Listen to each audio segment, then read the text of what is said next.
रात के 11:40 थे। दिल्ली स्टेशन पर भीड़ कम थी, पर शोर अभी भी था। अनाउंसमेंट्स, चाय वालों की आवाजें और ट्रेन की सीटी। अयान प्लेटफॉर्म की आखिरी बेंच पर बैठा ट्रेन का इंतजार कर रहा था।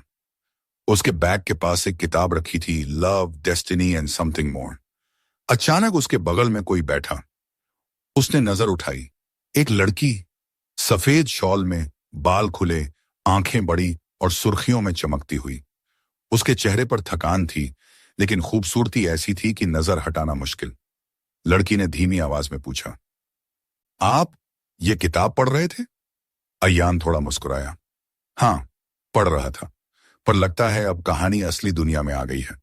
लड़की हल्का शर्माकर हंसी। आप हमेशा ऐसे अजनबियों से फ्लर्ट करते हैं? नहीं, सिर्फ उनसे जो पहली नजर में दिल पर असर डाल दें। लड़की की हंसी थम गई। उसने नजरें झुका लीं। एक छोटा सा खामोशी का पल, पर मीठा। लड़की ने कहा, मैं रूहानी हूं, जयपुर जा रही हूं। अयान बोला, अयान, दिल्ली से मुंबई, लेकिन आज ट्रेन लेट है। दोनों बातों में खोते चले गए। सफर, बचपन, पसंदीदा गाने, छोटे छोटे दुख और बड़े बड़े सपने। हवा ठंडी थी। रूहानी ने शॉल और कसकर ओढ़ा।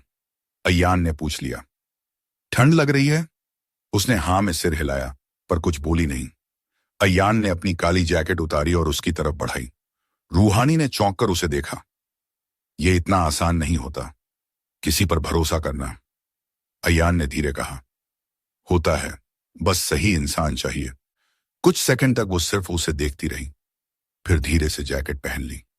उसकी खुशबू उसके अस्तित्व जैसी थी, सधी हुई, गहरी और मर्दानी। रूहानी की पलकों ने धीमे से झुककर मानो ये स्वीकार किया, मैं सच में नजदीक आ रही हूं। ट्रेन धीरे धीरे प्लेटफॉर्म पर आकर रुकी। भीड़ उठी, शोर बढ़ा, लेकिन उनके बीच की हवा पहले जैसी ही शांत थी। दोनों एक ही बोगी में चढ़े। S7 सीट नंबर चेक करते हुए अयान हंसा। कोइंसिडेंस? तुम 29, मैं 30। रूहानी ने मुस्कुराकर सिर हिलाया। या फिर किस्मत? सीटें साइड में थीं, आमने सामने। ट्रेन चल पड़ी। रात के 12:20 हो चुके थे। लाइट्स डिम हो चुकी थीं। रूहानी खिड़की से बाहर अंधेरा देखने लगी। अयान उसे देख रहा था। उसके चेहरे पर तेज रोशनी और परछाइयां बदल रही थीं, लेकिन उसकी आंखें स्थिर, खूबसूरत और गहरी, जैसे कहानी सुनाना चाह रही थीं। कुछ देर बाद रूहानी ने धीरे से पूछा, क्या मैं आपसे एक पर्सनल सवाल पूछ सकती हूं? हाँ। आप अकेले क्यों हैं? अयान उस सवाल पर मुस्कुराया, मगर आंखों में एक दर्द था, क्योंकि कभी कभी इंसान किसी को चाहता तो बहुत है, लेकिन किस्मत उसे मिलाती नहीं। रूहानी ने उसकी आंखों में देखते हुए कहा, लेकिन शायद कोई नई कहानी शुरू होने वाली हो। अयान ने धीरे से जवाब दिया, शायद, अगर तुम चाहो। उनके बीच पहली बार खामोशी चाहत जैसी लगी। ट्रेन तेज झटके से हिली। रूहानी थोड़ा लड़खड़ा गई और उसका हाथ अयान के हाथ पर आ गिरा। दोनों रुक गए। ना किसी ने हाथ हटाया, ना किसी ने कुछ कहा, बस धड़कनों की आवाज। रूहानी की सांस थोड़ी भारी थी और अयान की उंगलियां महसूस कर चुकी थीं, वो पल खास है। धीरे से उसने उसकी उंगलियों को पकड़ लिया और रूहानी ने बिना विरोध उसे पकड़ने दिया। उस पल दोनों समझ चुके थे, कहानी शुरू हो चुकी है। रात काफी बीत चुकी थी। ट्रेन की लाइट्स डिम थीं। रूहानी और अयान एक दूसरे का हाथ पकड़े बैठे थे। उनके बीच एक अजीब सी गर्माहट, एक अनकहा एहसास था। खिड़की से आती हवा थोड़ा ठंडी थी, लेकिन उनके हाथों का स्पर्श उससे ज्यादा गर्म और सुकून भरा। कुछ देर बाद रूहानी ने धीरे से कहा, अयान, अगर ये सफर यहीं खत्म हो जाए तो? अयान मुस्कुराया, फिर मैं अगले स्टेशन पर तुम्हारे साथ उतर जाऊंगा। रूहानी ने उसकी आंखों में गहरी नजरों से देखा। और अगर मैं उतर ही ना पाऊं? अयान ने उसकी उंगलियां चूम ली, तो मैं तुम्हारे पास बैठा रहूंगा, जितना समय होगा। उसकी आवाज में कोई वादा नहीं था, लेकिन एहसास में भरोसा था। ट्रेन के अन्य यात्री सो चुके थे। थोड़ी देर खामोशी रही, फिर रूहानी धीरे धीरे अयान के कंधे पर सिर रख देती है। अयान उसे बाहों में ले लेता है। रूहानी की सांसें तेज हो जाती हैं। अयान के हाथ धीरे से उसकी पीठ को छूते हैं, पहले सतर्क, फिर यकीन के साथ। उनकी रगों में धड़कनें तेज हो गई थीं। रूहानी अपना चेहरा ऊपर उठाती है। उनकी आंखें मिलती हैं। धीरे धीरे उनके होंठ करीब आते हैं। और फिर पहली बार एक धीमा गहरा एहसास भरा किस।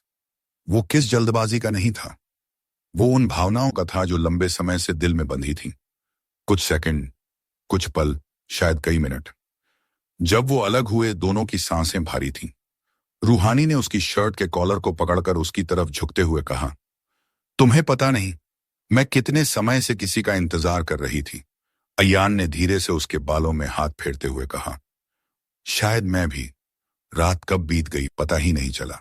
सुबह की हल्की रोशनी डिब्बे में फैल रही थी। अयान अब भी रूहानी का हाथ पकड़े बैठा था।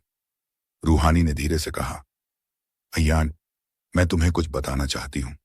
अयान ने मुस्कुराकर कहा, मैं सुनने से पहले कुछ कहना चाहता हूं। तुम्हारे साथ जो भी हुआ वो मेरे लिए सिर्फ रात नहीं थी, वो शुरुआत थी। रूहानी की आंखें भर आईं। काश तुम ये 1 महीने पहले कहते। अयान चौंका। क्यों? रूहानी ने बैग से एक मेडिकल रिपोर्ट निकाली। क्योंकि मेरे पास ज्यादा वक्त नहीं है। अयान का चेहरा बदल गया। दिल जैसे रुक गया हो। उसने कांपते हुए पेपर पढ़े। Stage 4 lung cancer. अयान की आवाज भारी हो गई। नहीं, ये मजाक है ना? रूहानी मुस्कुरा दी, लेकिन वो मुस्कान टूटे हुए दिल जैसी थी। काश होता, लेकिन नहीं।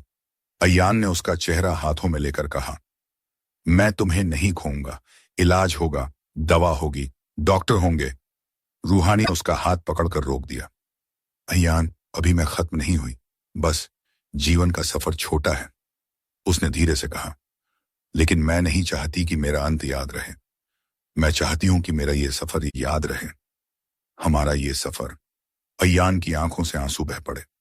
ट्रेन जयपुर स्टेशन पर पहुंच रही थी। अनाउंसमेंट हो रहा था। रूहानी उठी, लेकिन उसका हाथ अब भी अयान के हाथ में था। वो बोली, तुम्हें मेरे साथ चलना नहीं है।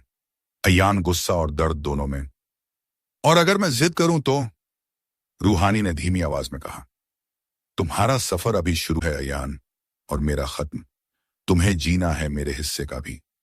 अयान ने रूहानी को गले लगा लिया, इतना कसकर जैसे वो उसे टूटने नहीं देना चाहता।